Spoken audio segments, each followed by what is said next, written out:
मिट्टी से जीवन अक्षर चुनता हूँ मैं, वो मुझे अनपढ़ किसान समझ बैठे थे। कायरों को तो इतिहास भुगत लेगा, इस प्रचंड नदी को बस अब रुकने ना देना तुम। आंदोलन का कोई पर्यायवाची शब्द नहीं होना चाहिए। साथियों आप देख रहे हैं कि पिछले कुछ दिनों से जो एक किसान आंदोलन जो कि बहुत ही शांतिपूर्वक तरह से काफ़ी दिनों से चल रहा था, उसमें अचानक गणतंत्र दिवस के बाद से बड़ी ही सुखबुहाहट आ गई है।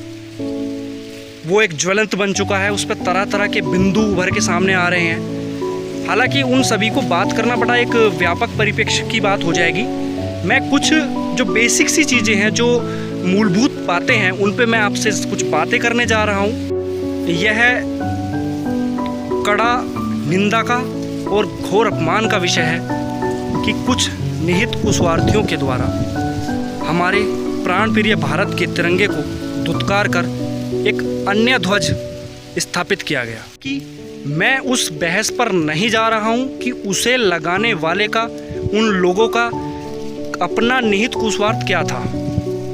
यह एक धरातलीय जांच का विषय है, जिसके अगर आप तर्क के आधार पर देखेंगे तो कई बिंदु इंगित होते दिखाई पड़ रहे हैं। तो एक प्रश्न भारत सरकार की गुप्तचर संस्थाओं से कि क्या वो अपने दायित्व का निर्वहन ठीक से कर पाए, क्योंकि इतना बड़ा षड्यंत्र पूर्व नियोजित न हो, यह असंभव प्रतीत होता है।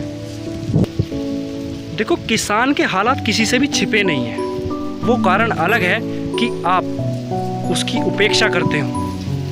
आपकी उपेक्षा करने के कारण अलग हो सकते हैं, कुछ आपके तर्क अलग हो सकते हैं, परंतु किसान की जो हालत है वो किसी से भी अन्य विज्ञान नहीं है, रहस्यमयी नहीं है।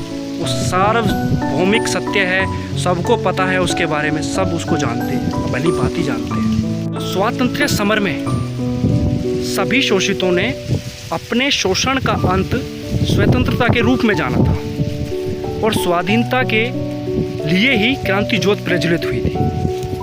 परंतु कालखंड में स्वतंत्रता तो प्राप्त हुई, परंतु किसानों के हित, किसानों के मांगे, किसानों के अधिकार निष्फलित सिद्ध हुए और उसका दुष्परिणाम यह निकला कि वो नदी स्वरूप चेतना जो हमारे अधिकार, हमारी मांगों का प्रतिनिधित्व करती थी, वो कहीं शिथिल पड़ गई, वो कहीं शिथिल पड़कर सूख गई, रुक गई।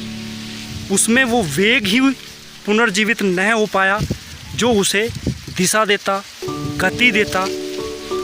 कारण था किसान की शांति प्रियता, उसका भोलापन। 4 पंक्तियों के माध्यम से तो अपनी बात को मैं और सौंदर्य प्रदान करना चाहता हूँ कि बेजुबानों की पीड़ा भांपने वालों को वो बेजुबान समझ बैठे थे। बेजुबानों की पीड़ा भांपने वालों को वो बेजुबान समझ बैठे थे।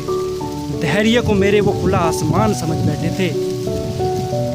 मिट्टी से जीवन अक्षर चुनता हूँ मैं, वो मुझे अनपढ़ किसान समझ बैठे थे। आज यह नदी बढ़ चुकी है, इसको दिग्भ्रमित न होने देना।